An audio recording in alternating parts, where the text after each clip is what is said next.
Hello guys, আজকে আমি গিয়েছিলাম বনগাঁ এবং রানাঘাট ঠাকুর দেখতে।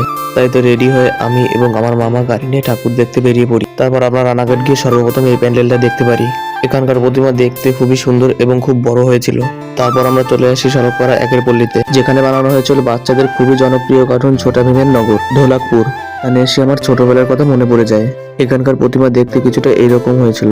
তারপর আমরা বনগাঁ এসে সর্বপ্রথম এই প্যান্ডেলটা দেখতে পারি। এখানকার প্রতিমা দেখতে খুবই সুন্দর হয়েছিল। তারপর আমরা চলে আসি প্রতাপগড়ের মাঠে ঠাকুর দেখার জন্য। প্রতাপগড়ের মাঠে ঠাকুর কিছুটা এরকম হয়েছিল দেখতে।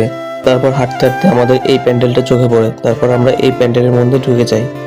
এই প্যান্ডেলটি ঠাকুরটা খুবই সুন্দর আর এরকম দেখতে হয়েছিল। তারপর আমরা চলে যাই মতিগঞ্জ প্যান্ডেল দেখার জন্য। মতিগঞ্জের প্যান্ডেলটা কিছুটা এরকম দেখতে হয়েছিল আর এখানকার মায়ের মুখ খুবই সুন্দর হয়েছিল। তারপর হাঁটতে হাঁটতে আমাদের চোখে পড়ে এই প্যান্ডেলটা। এই প্যান্ডেলটা মায়ের মুখ দেখতে এরকম হয়েছিল।